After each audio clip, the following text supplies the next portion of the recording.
Hi, ನಮಸ್ಕಾರ ಎಲ್ರಿಗೂ. ಎಲ್ಲರೂ ಹೇಗಿದ್ದೀರಾ? ಎಲ್ಲರೂ ಸೂಪರ್ ಆಗಿದ್ದೀರಾ ಅಂತ ಭಾವಿಸ್ತಾ ಇದ್ದೀನಿ. ಇವತ್ತು ಒಂದು ಸಿಂಪಲ್ ಆಗಿರೋ ಒಂದು ವಿಡಿಯೋ ಮಾಡ್ತಾ ಇದ್ದೀನಿ. ಯಾಕಂದ್ರೆ ಲಾಸ್ಟ್ ವಿಡಿಯೋ ಸ್ವಲ್ಪ ಹತ್ತು ಕರೆದು ಅವೆಲ್ಲ ಏನೇನೋ ಆಯ್ತು. ಬಟ್ ದೆನ್ ಎಲ್ಲರೂ ತುಂಬಾ ತುಂಬಾ ತುಂಬಾ ಇಷ್ಟಪಟ್ರಿ ಆ ವಿಡಿಯೋನ. ನಾನು ನಿಜ ಹೇಳ್ತೀನಿ, ನೀವುಗಳು ತೋರಿಸ್ತಿರೋ ಪ್ರೀತಿ ಎಷ್ಟೋ ಸರಿ ಕೆಲವು ನಮ್ಮ ಹತ್ರದಲ್ಲಿರೋರಿಗೆ ಅದು ಅರ್ಥ ಆಗಲ್ಲ. ನಾವು ಏನಕ್ಕೆ ಇವೆಲ್ಲ ಮಾಡ್ತಾ ಇದ್ದೀವಿ ಅಂತ. ಕೆಲವು ಹತ್ರದವರು ನನಗೆ ಹೇಳಿದ್ರು, ನೀನು ಯಾಕೆ ಹತ್ತು ಕರೆದು ಈ ವಿಡಿಯೋಸ್ ಎಲ್ಲ ಮಾಡಬೇಕು, ಯಾಕೆ ಬರೀ ಹ್ಯಾಪಿ ವಿಡಿಯೋಸ್ ಮಾಡ್ಬೋದು ಅಂತ. ಬಟ್ ನಾನು ನನ್ನ ಚಾನಲ್ ಹೆಸರು my life as it is ಅಂತ ಇಟ್ಟಿದ್ದು ಸುಮ್ಮನೆ ಲೈಫ್ ಆಸ್ ಇಟ್ ಈಸ್ ಅಂತ ಹೇಳೋದಕ್ಕಲ್ಲ, ನಿಜವಾಗ್ಲೂ ಆಸ್ ಇಟ್ ಈಸ್ ಅಂತ ತೋರ್ಸೋದಕ್ಕೆ, ಬರೀ ಹೇಳೋದಕ್ಕಲ್ಲ, ಬರೀ ತೋರ್ಸೋದಕ್ಕೆ ನಾನು ಮಾಡಿರೋದು. ಈಗ ಸೋಷಿಯಲ್ ಮೀಡಿಯಾ ಬಗ್ಗೆ ನಿಮ್ಗೆಲ್ರಿಗೂ ಗೊತ್ತು. ಸೋಷಿಯಲ್ ಮೀಡಿಯಲ್ಲಿ ಏನಾಗುತ್ತೆ ಅಂದರೆ, ಎಲ್ಲರೂ ತನ್ನ ಒಳ್ಳೆ ಆಸ್ಪೆಕ್ಟ್ ಆಫ್ ಲೈಫ್ನೇ ಶೋಕೇಸ್ ಮಾಡಕ್ ನೋಡ್ತಾರೆ, ಅದನ್ನೇ ತೋರ್ಸಕ್ ನೋಡ್ತಾರೆ. ಬಟ್ ಅವೆಲ್ಲ ನನಗೆ ಎಲ್ಲೋ ಒಂದ್ ಕಡೆ, ಜನರಿಗೆ ಎಲ್ಲೋ ಒಂದ್ ಕಡೆ ಆ ಕರೇಜ್ ಇಲ್ಲ, ಆಕ್ಸೆಪ್ಟೆನ್ಸ್ ಇಲ್ಲ. ನಮ್ಮ ಲೈಫಲ್ಲಿ ಏಳು ಬೀಳುಗಳಾಗ್ತಾ ಇರುತ್ತೆ, ಎದ್ವತದ್ವಗಳಾಗ್ತಾ ಇರುತ್ತೆ. ಯಾವಾಗ್ಲೂ ಲೈಫು ಒಂದೇ ರೀತಿ ನಡೀತಾ ಇರಲ್ಲ. ಖುಷಿ ಜಾಸ್ತಿ ದಿನ ಎಷ್ಟು ಇರಲ್ವೋ ಹಾಗೇನೆ ದುಃಖನೂ ಜಾಸ್ತಿ ದಿನ ಇರಲ್ಲ. ಹಾಗೇನೆ ಖುಷಿನೇ ಇರುತ್ತೆ ಅಂತಾನೂ ಅಲ್ಲ, ಇಲ್ಲ ದುಃಖನೇ ಇರುತ್ತೆ ಅಂತಾನೂ ಅಲ್ಲ. ಎರಡೂ ತರಾನು ಲೈಫ್ ಬ್ಲೆಂಡ್ ಆಗಿರೋದೇ. And life, this is the reality of life ಅಲ್ವಾ? ಸೊ ಈ ರಿಯಾಲಿಟಿನ ನಾನು ನನ್ನ ವಿಡಿಯೋ ಮೂಲಕ ನಿಮ್ಗೆ ತೋರಿಸಿಲ್ಲ ಅಂದ್ರೆ ಮತ್ತೆ ನಾನು ಅದೇ ಕ್ಯಾಟಗರಿಯಲ್ಲಿ ಬಿದ್ದಂಗೆ, ದಟ್ ಬರೀ ಖುಷಿಯಾಗಿರೋದೇ ಎಲ್ಲಾನು ತೋರಿಸ್ಬೇಕು ಅನ್ನೋ ನನ್ನ ಇಂಟೆನ್ಷನ್ ಇಲ್ಲ. ಹಾಗಂತ ನಾನು ಹತ್ತು ಕರೆದು ಸಿಂಪತಿ ತಗೊಬೇಕನ್ನೋ ಇಂಟೆನ್ಷನ್ನೂ ಇಲ್ಲ. ನಾನು ವಿಡಿಯೋ ರೆಕಾರ್ಡ್ ಮಾಡುವಾಗ ನನಗೆ ಗೊತ್ತೇ ಇರಲ್ಲ ಏನ್ ರೀತಿ ಇಮೋಷನ್ಸ್ ನನ್ನಿಂದ ಹೊರಗೆ ಬರುತ್ತೆ ಅಂತ. ನಾನು ಮುಂಚೆ ಫಸ್ಟ್ ಡೇಯಿಂದನೂ ಹೇಳ್ತಾ ಇದ್ದೀನಿ, ಲಿಸನ್ ಟು ಮೀ ವಿಡಿಯೋಸ್ ಮಾಡಿದಾಗ, ದಟ್ ನಾನೇನು ಯೋಚನೆ ಮಾಡ್ಕೊಂಡು ಮಾತಾಡಲ್ಲ. ಓಕೆ, ಈ ತರ ಒಂದು ಟಾಪಿಕ್ ವಿಡಿಯೋ ರೆಕಾರ್ಡ್ ಮಾಡೋಕ್ಕಿಂತ ಮುಂಚೆ ಒಂದು ಸಬ್ಜೆಕ್ಟ್ ಅಂತ ನನ್ನ ತಲೆಗೆ ಬರುತ್ತೆ. ಆ ಸಬ್ಜೆಕ್ಟ್ನ ಇಟ್ಕೊಂಡು ನಾನು ಜಸ್ಟ್ ನನ್ನ ರ್ಯಾಂಡಮ್ ಆಗಿ ಏನು ನನ್ನ ಟಾಕ್ಸ್ ಬರುತ್ತೆ ಅದರಲ್ಲಿ ಮಾತಾಡ್ಕೊಂಡು ಹೋಗ್ತೀನಿ. ಅದರಲ್ಲಿ ಯಾವ ಥರ ಇಮೋಷನ್ಸ್ ನನ್ನಿಂದ ಫ್ಲೋ ಆಗುತ್ತೆ ಅಂತಾನೆ ನನಗೆ ಗೊತ್ತಿರಲ್ಲ. So that is when I say I am just showing things as it is, and I want to do it as it is, right?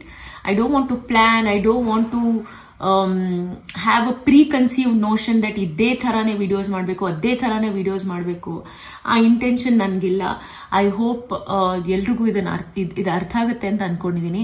ಅರ್ಥ ಆಗಿಲ್ಲ ಅಂದ್ರೂ ಚಿಂತೆ ಇಲ್ಲ. ನನ್ನ ಇಂಟೆನ್ಷನ್ ಕ್ಲಿಯರ್ ಆಗಿದೆ, ನನ್ನ ಇಂಟೆನ್ಷನ್ ನನಗೆ ಗೊತ್ತಿದೆ. ಸೊ ನಾನು ಯಾವ ರೀತಿ ಫೀಲ್ ಮಾಡ್ತೀನಿ, ನನಗೆ ಯಾವ ರೀತಿ ಅದು ಎಫೆಕ್ಟ್ ಆಗ್ತಿದೆ, ಅದು ಮೋರ್ ಇಂಪಾರ್ಟೆಂಟ್ ದೆನ್ ಜನರಿಗೆ ಹೇಗೆ ಫೀಲ್ ಆಗ್ತಾ ಇದೆ. For me, it doesn't matter what others feel. It always matters that what I feel and how I feel. ನನಗೆ ಹೇಗೆ ಅನ್ನಿಸ್ತಾ ಇದೆ, ನನಗದು ಕರೆಕ್ಟ್ ಅನ್ಸಿದ್ರೆ, ನನ್ನನ್ನು ನೋಡ್ತಿರೋ ನೀವೆಲ್ಲ ಎಷ್ಟು ಜನ ನೀವು ಸಬ್ಸ್ಕ್ರೈಬ್ ಮಾಡಿದ್ದೀರಾ, ಎಷ್ಟು ಜನ, ಇನ್ಫ್ಯಾಕ್ಟ್ ನನಗೆ ಎಷ್ಟೋ ಜನ #, ಅಶಿತಾ ಲಿಸನ್ ಟು ಮೀ ಅಂತ ಮಾಡಿದ್ದಾರೆ. ದೊಡ್ಡ ಲಿಸ್ಟೇ ಇದೆ. In fact I am so lucky and I am so happy. I am so blessed. ನಿಮ್ಮೆಲ್ರಿಗೂ ಥ್ಯಾಂಕ್ ಹೇಳಬೇಕು ದಟ್ ಮೋರ್ ದೆನ್ 200 ಸಬ್ಸ್ಕ್ರೈಬರ್ಸ್ ನನಗೆ ಜಸ್ಟ್ ಆ ಒಂದು ವಿಡಿಯೋಯಿಂದ ಬಂದಿದೆ. And that's only because of my honesty. ನಿಮ್ಮಂಥ ಜನರು ಅರ್ಥ ಮಾಡ್ಕೊಂಡ್ರೆ ಸಾಕು. ನನಗೆ ಬೇರೆ ಏನೂ ಬೇಡ. ನನಗೆ 100 ಜನ ಇರಬೇಕಂತೇನಿಲ್ಲ. ಅದರಲ್ಲಿ 1% ಜನನು ನನ್ನನ್ನು ಅರ್ಥ ಮಾಡಿಕೊಂಡು ನನ್ನ ಇಂಟೆನ್ಷನ್ನು, ನನ್ನ ಭಾವನೆನ ಅರ್ಥ ಮಾಡ್ಕೊಂಡ್ರೆ ಸಾಕು ಅಂತ ನಾನು ಕೇಳ್ಕೊಳ್ತೀನಿ. ಹಾಗೇನೆ ನಾನು ನಿಮಗೆ ಫಸ್ಟ್ ವಿಡಿಯೋಲ್ಲಿ ಹೇಳಿದ್ದೆ, ನಾನು ಈ ಲಿಸನ್ ಟು ಮೀ ಸೀರೀಸ್ ಶುರು ಮಾಡಿದಾಗ ದಟ್ ನನ್ನ ಇಂಟೆನ್ಷನ್ನು ನನ್ನ ಮನಸ್ಸಿನ ಭಾವನೆಗಳು ಹೇಳಬೇಕು ಅಂತ. But at the same time ಈಗ ವಿಡಿಯೋಸ್ ಮಾಡುವಾಗ ಒಳ್ಳೆ ವ್ಯೂಸ್ ಬಂದಾಗ, ಇಲ್ಲ ನನಗೆ ಒಳ್ಳೊಳ್ಳೆ ಸಬ್ಸ್ಕ್ರೈಬರ್ಸ್ ಆದಾಗ ನನಗೂ ಎಲ್ಲೋ ಒಂದ್ ಕಡೆ ಬೆನಿಫಿಟ್ ಆಗುತ್ತೆ ಯೂಟ್ಯೂಬ್ ಇಂದ ಅಂತ ಹೇಳಿದ್ದೆ ನಾನು. ಸೊ ಹಾಗಾಗಿ ಇನ್ನೂ ಆ ಮಟ್ಟದ ಸ್ಟೇಜ್ಗೆ ಏನು ಬಂದಿಲ್ಲ. ಬಟ್ ಚಿಕ್ಕದಾಗಿ ನನಗೆ ಕೆಲವು ಬೆನಿಫಿಟ್ಸ್ ಆಗ್ತಾ ಇದೆ. ಹೇಗೆ ಅಂದ್ರೆ ನನಗೆ PR ಪ್ಯಾಕೇಜಸ್ ಬರ್ತಾ ಇದೆ. PR ಪ್ಯಾಕೇಜಸ್ ಅಂದ್ರೆ ಈಗ ಫಾರ್ ಎಕ್ಸಾಂಪಲ್ ಒಂದು ಕಂಪನಿ ಅವ್ರದ್ದೊಂದು ಪ್ರಾಡಕ್ಟ್ ಇರುತ್ತೆ, ಆ ಪ್ರಾಡಕ್ಟ್ ನ ಪ್ರಮೋಟ್ ಮಾಡೋದಕ್ಕೆ ಇನ್ಫ್ಲೂಯೆನ್ಸರ್ಸ್ ಥ್ರೂ ಅದನ್ನ ಪ್ರಮೋಟ್ ಮಾಡಿಸ್ತಾರೆ. ಸೊ ಹಾಗಾಗಿ ನೀವು ಎಲ್ಲರೂ ನೋಡಿರ್ತೀರಾ, includes paid promotion, paid collaboration ಅಂತವೆಲ್ಲ ನೀವು ಓದಿರ್ತೀರಲ್ಲ. So this is one like that. But ನಾನು ಆಲ್ಸೋ ನಿಮ್ಗೆ ಪ್ರಾಮಿಸ್ ಮಾಡಿದೆ, ನಾನು ಇದನ್ನೇ ಮಾಡ್ಕೊಂಡು ಹೋಗಲ್ಲ. ಬಟ್ ನನ್ನ main intention listen to me videos ಮಾಡೋದು. ಬಟ್ ಅದ್ರ ಮೂಲಕ ನನಗೆ ಯಾವ್ದನ ಪ್ರಾಡಕ್ಟ್ ಸುಮ್ಮನೆ ಎಲ್ಲ ಬರೋ PRs ನಾನು ಮಾಡಕ್ ಇಷ್ಟ ಇಲ್ಲ.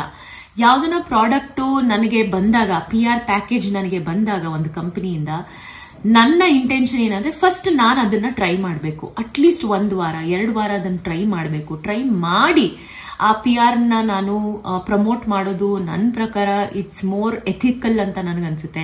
ಯಾಕಂದ್ರೆ ನಾನು ಟ್ರೈ ಮಾಡಿದೆ ಸುಮ್ಮನೆ ನನ್ನ ಬೆನಿಫಿಟ್ಗೋಸ್ಕರ ನಿಮ್ಗೇನೋ ಹೇಳ್ಬಿಟ್ಟು ನೀವು ಅದನ್ನ ಟ್ರೈ ಮಾಡಕ್ ಹೋಗಿ ನಿಮ್ಗೆ ಅದು ಯೂಸ್ ಆಗದೆ ಇರ್ಬೋದು, ಇಲ್ಲ ನಿಮ್ಗೆ ಬೆನಿಫಿಟ್ ಆಗದೆ ಇರ್ಬೋದು, ನಿಮ್ಗೆ ಸ್ಕಿನ್ಗೆ ಇರಿಟೇಷನ್ ಆಗ್ಬೋದು, ಏನೇ ಆಗ್ಬೋದು, ಅದನ್ನ ನಾನು ಮಾಡಕ್ ಇಷ್ಟ ಇಲ್ಲ.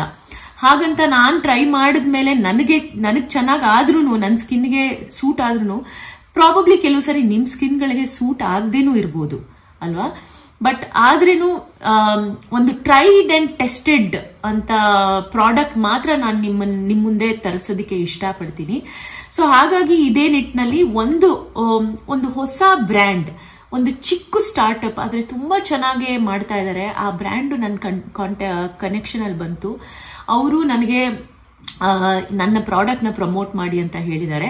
ನಾನು ಅದ್ರಿಂದ ಹೆಸರು ನಿಮ್ಗೆ ಹೇಳಕ್ಕಾಗಲ್ಲ, ಬಟ್ ಅದರಿಂದು ಪ್ಯಾಕೇಜ್ ನನಗೆ ಬಂದಿದೆ. I just want to show you guys that I receive this package. ನಾನು ಕಂಪನಿ ಹೆಸರು ಸದ್ಯಕ್ಕೆ ಹೇಳಕ್ಕಾಗಲ್ಲ, ನಾನು ಟ್ರೈ ಮಾಡಿ ಟೆಸ್ಟ್ ಮಾಡಿ ನಿಮ್ಗೆ ಹೇಳ್ತೀನಲ್ಲ, ಅವತ್ತಿನ ದಿವಸ ನಾನು ವಿಡಿಯೋನ ಪ್ರಮೋಟ್ ಮಾಡ್ತೀನಿ, ಈ ಪ್ರಾಡಕ್ಟ್ ನ ಪ್ರಮೋಟ್ ಮಾಡ್ತೀನಿ. ಬಟ್ ಜಸ್ಟ್ ನಿಮ್ಗೆ ಈ ಪ್ರಾಡಕ್ಟ್ ಬಂದಿದೆ ಅನ್ನೋದನ್ನ ನನಗೆ ತೋರ್ಸೋದಕ್ಕೆ ಐ ಜಸ್ಟ್ ವಾಂಟೆಡ್ ಟು, ನಾನು ಆ ಬ್ರ್ಯಾಂಡ್ ನೇಮ್ ನ ಕವರ್ ಮಾಡ್ತಾ ಇದ್ದೀನಿ. This is the product. Basically ನನಗೆ ಒಂದು vitamin C serum face wash ಬಂದಿದೆ. 2 ಪ್ರಾಡಕ್ಟ್ ಕಳಿಸಿದ್ದಾರೆ ಕಂಪನಿಯಿಂದ. ಜಸ್ಟ್ ನಿಮ್ಗೆ ಹೇಳ್ತಾ ಇದ್ದೀನಿ ಬಿಕಾಸ್ ನೀವೆಲ್ಲರೂ ವೀಕ್ಷಕರು ಅವೇರ್ ಆಗಿರ್ಬೇಕು ದಟ್ ನಾನು ಏನೇ ಮಾಡಿದ್ರು ನನಗೇನು ಹಾರ್ಮ್ ಆಗಬಾರ್ದು, ನನಗೂ ಒಳ್ಳೇದಾಗಬೇಕು, ನಿಮ್ಗೂ ಹಾರ್ಮ್ ಆಗಬಾರ್ದು, ನಿಮ್ಗೂ ಯಾವ ರೀತಿ ಕೆಟ್ಟ ಪ್ರಭಾವ ಬೀಳಬಾರ್ದು, ಹಾಗೇನೆ ಒಂದು ಒಳ್ಳೆ ರೀತಿಯಿಂದ ಈ ಪ್ರಾಡಕ್ಟ್ ನಿಮ್ಗೆ ಯೂಸ್ ಆಗ್ಬೇಕು ಅನ್ನೋದು ನನ್ನ ಆಸೆ. ಸೊ ಹಾಗಾಗಿ ಇದೊಂದು ಪ್ರಾಡಕ್ಟ್ ಬಂದಿದೆ. ಜಸ್ಟ್ ಓಪನ್ ಮಾಡಿ ತೋರಿಸ್ತೀನಿ. ಈ ಪ್ಯಾಕೇಜಿಂಗ್ ತುಂಬಾ ಚೆನ್ನಾಗಿ ಮಾಡಿದ್ದಾರೆ. So this is the package. ಇದು ಒಂದು ಫೇಸ್ ವಾಶ್ ತುಂಬಾ ಚೆನ್ನಾಗಿದೆ. ಇದ್ರ ಬಗ್ಗೆ ನಾನು ಯೂಸ್ ಮಾಡಿ 1 ವಾರ 2 ವಾರ ಟ್ರೈ ಮಾಡಾದ್ಮೇಲೆ ಈ ವಿಡಿಯೋ ನಾನು ಮಾಡ್ತೀನಿ ಪ್ರಮೋಟ್ ಮಾಡೋದಕ್ಕೆ. So this is one product. ಹಾಗೇನೆ ಒಂದು ಸೀರಮ್ ಕಳಿಸಿದ್ದಾರೆ. ಇದು ಪ್ಯಾಕೇಜಿಂಗ್ ಎಷ್ಟು ಚೆನ್ನಾಗಿದೆ ಅಂದ್ರೆ ಈ ಸೀರಮ್ದು ನೋಡಿ. I just push this up. ನೋಡಿ ಈ ತರ ಬರುತ್ತೆ. And this is the basically ಇದು. ಬಟ್ ಇಲ್ಲಿ ಕೆಳಗಿಂದ ಹಿಂಗೆ ಓಪನ್ ಮಾಡಬೇಕು. ಇಲ್ಲಿ ನೋಡಿ, ಹೀಗೆ ಓಪನ್ ಮಾಡಿ ಹೀಗೆ ಬಂದಾಗ ಬೇಸಿಕ್ಲಿ ಈ ಪ್ರಾಡಕ್ಟ್ ಇದ್ರೊಳಗಿದೆ. ದಿಸ್ ಇಸ್ ಅ ಸೀರಮ್, ಆಯ್ತಾ. It's very beautiful. It's a beautiful serum. Packaging ನಮಗೆ ತುಂಬಾ ಇಷ್ಟ ಆಯ್ತು. ಹಾಗೇನೆ ದ ಬೆಸ್ಟ್ ಪಾರ್ಟ್ ಇಸ್ ಈ ಸೀರಮ್ ಜೊತೆಗೆ ಇವ್ರ ಪ್ಯಾಕೇಜಿಂಗ್ ಹೆಂಗ್ ಮಾಡಿದ್ದಾರೆ ಅಂದ್ರೆ, ಐ ಜಸ್ಟ್ ಹೈಡ್ ದಿಸ್. ಇಲ್ಲಿ ನೋಡಿ, ಕಂಪ್ಲೀಟ್ ಇನ್ಫಾರ್ಮೇಶನ್ ಕೊಟ್ಟಿದ್ದಾರೆ. ಈ ಬಾಕ್ಸ್ ಅಲ್ಲಿ ಆ ಸೀರಮ್ ಇದ್ದಿದ್ದು ಕಂಪ್ಲೀಟ್ ಇನ್ಫಾರ್ಮೇಶನ್ ಏನೇನಿದೆ ಈ ಪ್ರಾಡಕ್ಟ್ ಅಲ್ಲಿ ಅನ್ನೋದನ್ನ ಎಲ್ಲ ತೋರಿಸಿದ್ದಾರೆ. ನನಗೆ ನಿಜವಾಗ್ಲೂ ಇವ್ರು ಮಾಡ್ತಿರೋ ರೀತಿ ತುಂಬಾ ಇಷ್ಟ ಆಯ್ತು. It's so pretty that you just have to fold like this. ಈ ತರ ಫೋಲ್ಡ್ ಮಾಡಿ ಈ ಸೀರಮ್ ಈ ಬಾಕ್ಸ್ ಒಳಗೆ ಹೋಗುತ್ತೆ. ಹೋಗಿ ನಿಮ್ಗೆ ಏನ್ ಇನ್ಫಾರ್ಮೇಶನ್ ಬೇಕೋ ಅದ್ರ ಬಗ್ಗೆ ಓದ್ಕೊಬಹುದು. ಪ್ಲಸ್ ಹಿಂಗ್ ಕ್ಲೋಸ್ ಮಾಡಿ ಇದನ್ನ ಹಿಂಗ್ ಒಳಗೆ ಹಾಕಿದ ತಕ್ಷಣ this is basically done. So I just wanted you to know that ನಾನು ಈ ತರ ಒಂದು ಮಾಡ್ತಾ ಇದ್ದೀನಿ. ಸೊ ಹಾಗಾಗಿ it is not just for money or recognition, but ಒಂದು ಇನ್ಫ್ಲೂಯೆನ್ಸರ್ ಆಗಿ ಇಲ್ಲ ಒಂದು ಆಕ್ಟರ್ ಆಗಿ ನಾವು ಏನ್ ಪ್ರಾಡಕ್ಟ್ ಯೂಸ್ ಮಾಡ್ತೀವಿ ಅದು ಫಸ್ಟ್ ನಮಗೆ ಇಷ್ಟ ಆಗಬೇಕು. ಅದಾದ್ಮೇಲೆ ನಿಮಗೆ ಪ್ರಮೋಟ್ ಮಾಡಿದ್ರೆ ಅದಕ್ಕೊಂದು ಅರ್ಥ ಇರುತ್ತೆ.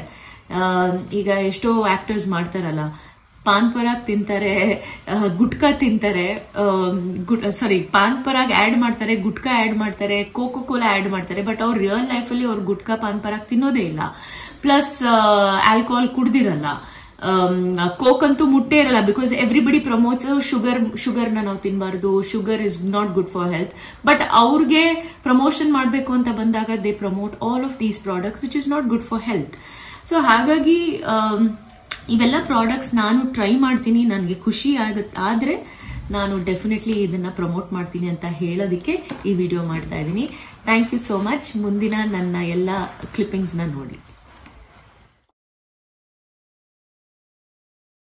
ಹಲೋ ಎವ್ರಿವನ್, ಹೇಗಿದ್ದೀರಾ ಗೈಸ್? ನಾನು ನಂಬ್ತಿರೋ ಬಿಡ್ತಿರೋ ಇಲ್ಲಿ ಮ್ಯೂಸಿಕ್ ತುಂಬ ಇದೆ, ಬಟ್ ದೆನ್ ನಿಮಗೆ ನನ್ನ ವಾಯ್ಸ್ ಕೇಳಿಸುತ್ತಾ ಇಲ್ಲ ಗೊತ್ತಿಲ್ಲ.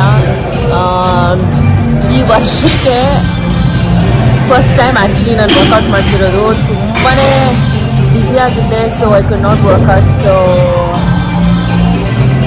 ಶುರು ಮಾಡ್ಕೊಂಡಿದ್ದೀನಿ, ಏಪ್ರಿಲಿಂದ ಶುರು ಆಗಬೇಕು ಅಂತ. So I have put on little weight, ಹುಷಾರು ಬೇರೆ ಇರಲಿಲ್ಲ ಅಲ್ಲ. So I am starting very light, ಬರೀ 2.5 kgs ಇಂದ ಶುರು ಮಾಡ್ತಾ ಇದ್ದೀನಿ. But it's nice. ಸ್ವಲ್ಪ ಎನರ್ಜಿ ಕಡಿಮೆ ಇದೆ, ಬಟ್ ಪಿಕಪ್ ಆಗುತ್ತೆ ಅಂತ ನಾನು ಅಂದ್ಕೊಂಡಿದ್ದೀನಿ.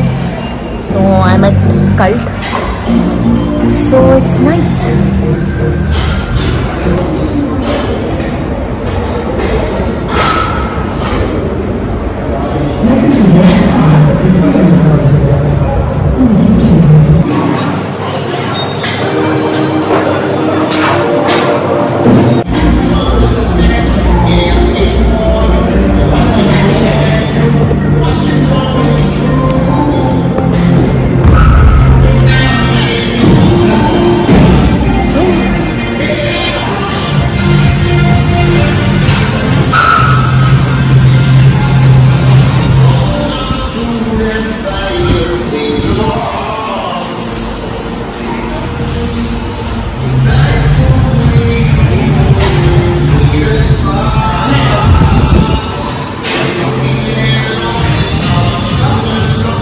ಹಾಯ್ ಗೈಸ್, ಜಿಮ್ ಮುಗೀತು.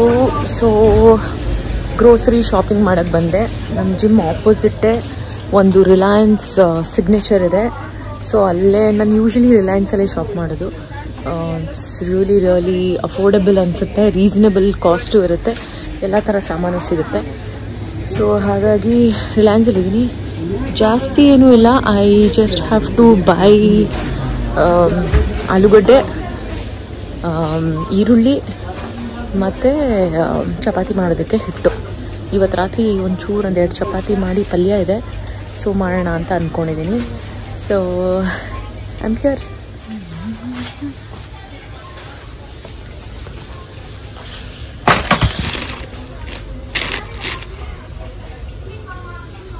ಮಲ್ಟಿ ಗ್ರೇನ್ ಇತ್ತಲ್ಲ, ಎಲ್ಲೋಯ್ತು ಮಲ್ಟಿ ಗ್ರೇನ್?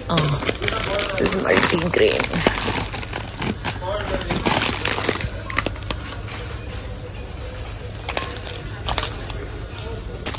ಸೊ ಈ ಮಲ್ಟಿಗ್ರೇನ್ ಸಿಕ್ತು. ನಾನು ಯೂಶ್ವಲಿ ಇದನ್ನೇ ಯೂಸ್ ಮಾಡೋದು. ಆಲ್ರೆಡಿ ಆಲೂಗಡ್ಡೆ ತೊಗೊಂಡಿದ್ದೀನಿ, ಈರುಳ್ಳಿ ತೊಗೊಂಡಿದ್ದೀನಿ. ನನ್ನ ಫಂಡ ಹೇಗಂದರೆ, ನಾನು ಜಾಸ್ತಿ ಏನೂ ಕ್ವಾಂಟಿಟಿಯಲ್ಲಿ ತೊಗೊಳ್ಳಲ್ಲ, ಸ್ವಲ್ಪನೇ ತೊಗೊಳ್ತೀನಿ. ಸ್ವಲ್ಪನೇ ಯೂಸ್ ಮಾಡಿ ಫ್ರೆಶ್ ಆಗಿ ನೆಕ್ಸ್ಟ್ ಖಾಲಿ ಆದಂಗೆ ಬೇರೆ ತೊಗೊಳ್ತೀನಿ. ಜಾಸ್ತಿ ಸ್ಟೋರ್ ಮಾಡಿಡೋದು ನನಗೆ ಅಭ್ಯಾಸ ಇಲ್ಲ. ಮುಗೀತು, ಈಗ ಬಿಲ್ಲಿಂಗ್ ಕೌಂಟರ್ಗೆ ಹೋಗ್ತಾ ಇದ್ದೀನಿ ಅಷ್ಟೇ. ನಂದು ತುಂಬಾ ಕ್ವಿಕ್ ಶಾಪಿಂಗು, ತೀರಾ ಲೇಟ್ ಮಾಡಲ್ಲ. ಸೊ ವೀಕ್ಷಕರೇ, ಅಮೆಝಾನ್ ಇಂದ ಒಂದು ಪಾರ್ಸೆಲ್ ಬಂದಿದೆ. ಇದೇನಂತ ಗೆಸ್ ಮಾಡೋಕ್ಕಾಗತ್ತಾ? ಆಕ್ಚುಲಿ ಇದು ನಾನು ತರಿಸಿದ್ದು ತುಂಬಾ ದಿವಸದಿಂದ ಅನ್ಕೊಂತಾ ಇದ್ದೆ ತರಿಸ್ಬೇಕು ಅಂತ. ಆದ್ರೆ ನನ್ನ ಲಾಸ್ಟ್ ಕುಕಿಂಗ್ ವ್ಲಾಗ್ ನಾನು ಮಾಡಿದ್ನಲ್ಲ, ಏನ್ ಹೇಳಿ, ಮೆಂತೆ ಥೇಪ್ಲಾ ಮತ್ತೆ ಮೆಂತೆ ಆಲೂ ಪಲ್ಯ, ಇದು ಮಾಡುವಾಗ ನಾನು ಒಂದು ಈ ಪ್ಲಾಸ್ಟಿಕ್ ಚಾಪಿಂಗ್ ಬೋರ್ಡ್ ಮೇಲೆ ನಾನು ಚಾಪ್ ಮಾಡ್ತಿದ್ದೆ. ಸೊ ನನ್ನ ವೀಕ್ಷಕರಲ್ಲಿ ಒಬ್ರು ಇಮ್ಮಿಡಿಯೇಟ್ ಆಗಿ ಕಾಮೆಂಟ್ ಮಾಡ್ಬಿಟ್ಟು, ಮೇಡಮ್ ನೀವು ಪ್ಲಾಸ್ಟಿಕ್ ಚಾಪಿಂಗ್ ಬೋರ್ಡ್ನ ಯೂಸ್ ಮಾಡಬೇಡಿ, ವುಡನ್ ಮಾತ್ರ ಯೂಸ್ ಮಾಡಿ ಅಂತ. ಸೊ ನನಗೆ ಒಂಥರ ಸಡನ್ ರಿಯಲೈಸೇಷನ್ ಆಯಿತು. ಇಷ್ಟು ದಿವಸದಿಂದ ನಾನು ಅನ್ಕೊಳ್ತಾ ಇದ್ದೆ, ಆದರೆ ನಾನು ಎಫರ್ಟೇ ಹಾಕಿಲ್ಲ ಅದನ್ನ ತರಿಸ್ಬೇಕು ಅಂತ. ಸೊ ನಾನು ಅವ್ರು ಹೇಳಿದ ತಕ್ಷಣ ಇಮ್ಮಿಡಿಯೇಟ್ಲಿ ಅಮೆಝಾನ್ಗೆ ಹೋಗಿ ಆರ್ಡರ್ ಮಾಡಿಬಿಟ್ಟೆ. So I have got this wooden chopping board ನಿಮ್ಗೆ ತೋರಿಸ್ಬೇಕು ಅಂತ ಅದಕ್ಕೇನೆ ಈ ವಿಡಿಯೋ ರೆಕಾರ್ಡ್ ಮಾಡ್ತಾ ಇದ್ದೀನಿ.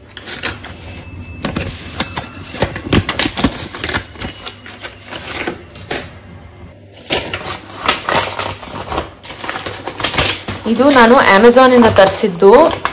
ನನಗೆ ತುಂಬಾನೇ ರೀಸನೇಬಲ್ ಪ್ರೈಸಲ್ಲಿ ಸಿಕ್ತು. Just 199, not even 200. ಸೊ ನಾನು ಇದ್ರ ಲಿಂಕ್ ನ ಡಿಸ್ಕ್ರಿಪ್ಷನ್ ಬಾಕ್ಸ್ ಅಲ್ಲಿ ಹಾಕ್ತೀನಿ. ಅಕಸ್ಮಾತ್ ಆಗಿ ನಿಮಗೂ ಏನಾದ್ರೂ ಈ ಚಾಪಿಂಗ್ ಬೋರ್ಡ್ ತಗೋಬೇಕು ಅಂದ್ರೆ ಇಮಿಡಿಯೇಟ್ ಆಗಿ ಆರ್ಡರ್ ಮಾಡಿ. ಜಸ್ಟ್ 199. ತುಂಬಾ ಬೇರೆ ಬೇರೆ ಪ್ರೈಸಸ್ ಅಲ್ಲಿ ಇತ್ತು, ಬಟ್ ನನಗೇನೋ ಇದು ತುಂಬಾ ಇಷ್ಟ ಆಯ್ತು. ಸೊ ಹಾಗಾಗಿ ನಾನು ಇದನ್ನೇ ಆರ್ಡರ್ ಮಾಡಿದೆ. ಈಗ ಓಪನ್ ಮಾಡಿ ತೋರಿಸ್ತೇನೆ. ಓಕೆ ನೋಡಿ ಎಷ್ಟು ಚೆನ್ನಾಗಿದೆ ಚಾಪಿಂಗ್ ಬೋರ್ಡು. ವಾವ್. ಸೊ ಒಂದು ನಿಮಿಷ ಲೈಟ್ ಆಫ್ ಮಾಡ್ತೀನಿ. So this is called the bamboo chopping board. ಸಖತ್ತಾಗಿದೆ ನೋಡಿ, ಎಷ್ಟು ಚೆನ್ನಾಗಿದೆ. ನನಗೆ ಇದು ಇಷ್ಟ ಆಯ್ತು, ಈ ಕಲರು, ಈ ಬ್ಯಾಂಬೂ ಅಂದ್ರೆ ಈ ಬ್ಯಾಂಬೂ ವುಡ್ ಇಂದ ಮಾಡಿರೋದು ಇದು. ಸೊ ಹಾಗಾಗಿ ಜಸ್ಟ್ 199, 100% ನ್ಯಾಚುರಲ್ ಅಂತ ಬರೆದಿದೆ. So I would request you guys also to buy it. ಇದರಿಂದ MRP ಆಕ್ಚುಲಿ ನೋಡಿ, ಇಲ್ಲಿ ನೋಡಿದ್ರೆ ನಿಮ್ಗೆ ಗೊತ್ತಾಗುತ್ತೆ, 799 MRP. ನನಗೆ ಜಸ್ಟ್ 199 ಅಲ್ಲಿ ಸಿಕ್ಕಿದೆ. So it's a great deal. ನೀವು ನಿಮ್ಮ ಚಾಪಿಂಗ್ ಬೋರ್ಡ್ನ plastic, say no to plastic, ನಿಮ್ಮ ಚಾಪಿಂಗ್ ಬೋರ್ಡ್ನ ಇವತ್ತೇ ಬೈ ಮಾಡಿ. And this is a good option. Thank you.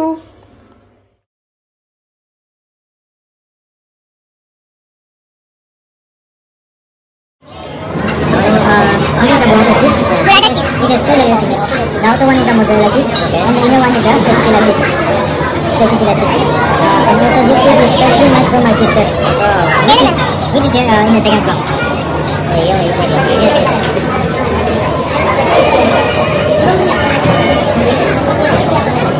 Try with the chili oil. Okay.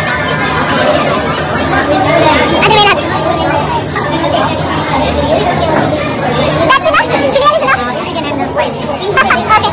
Right here. Yeah.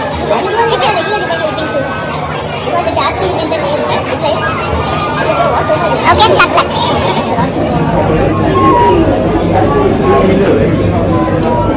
So I'm having my favorite burrata pizza at 4 P's.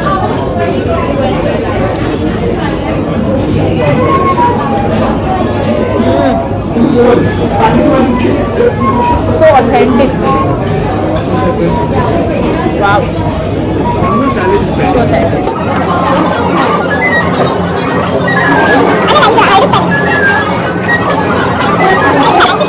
Pasta tastes good. Would you like it? Yeah.